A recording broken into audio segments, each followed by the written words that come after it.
एक व्यक्ति को रास्ते में यमराज मिल गए। वह व्यक्ति उन्हें पहचान नहीं सका। यमराज ने पीने के लिए व्यक्ति से पानी मांगा।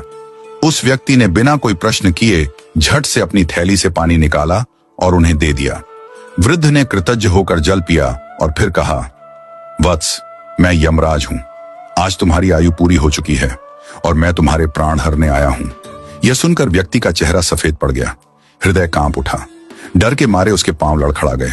लेकिन यमराज बोले, डरो नहीं, क्योंकि तुमने मेरी प्यास बुझाई है। अतः मैं तुम्हें एक विशेष अवसर देना चाहता हूं, तुम्हारी किस्मत बदलने का मौका। उन्होंने एक डायरी उसके हाथ में थमाई और कहा, इस डायरी में जो तुम लिखोगे वही सच हो जाएगा। तुम्हारे पास ठीक 5 मिनट का समय है। जितना चाहे लिख लो, पर ध्यान रहे केवल 5 मिनट।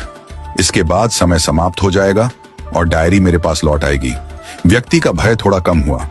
वह सोचने लगा, अब तो मेरी किस्मत मेरे हाथ में है, मैं सब कुछ बदल सकता हूं। उसने जल्दी जल्दी डायरी खोलनी शुरू की। पहला पृष्ठ देखा। वहां लिखा था, तुम्हारा पड़ोसी रामदीन कल लॉटरी जीतकर करोड़पति बनने वाला है। व्यक्ति को ईर्ष्या हुई। उसने लिखा, रामदीन की लॉटरी रद्द हो जाए, वह गरीब ही रहे। दूसरा पृष्ठ लिखा था, तुम्हारा मित्र रघु चुनाव जीतकर मंत्री बनने वाला है।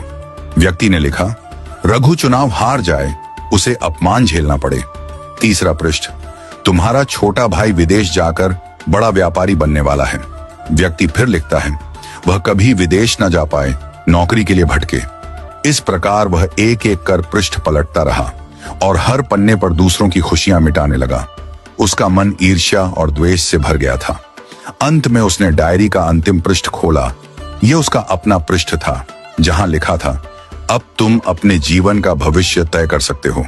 वह मुस्कुराया, पेन उठाया, लेकिन तभी एक ठंडी सी आवाज आई, वत्स, तुम्हारा 5 मिनट का समय समाप्त हो चुका है।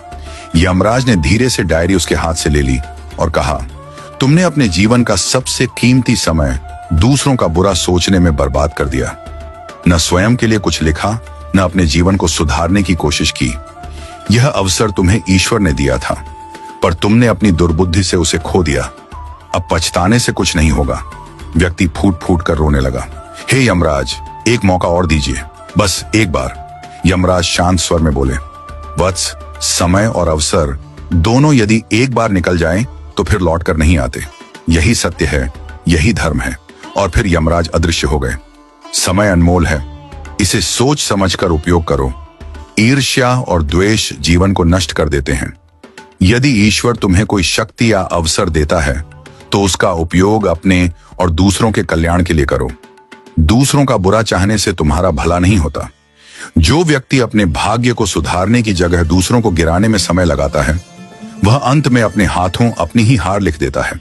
सच्चा मनुष्य वह है जो अवसर मिलते ही प्रकाश की ओर बढ़े, न कि अंधकार में दूसरों को ढकेलने लगे।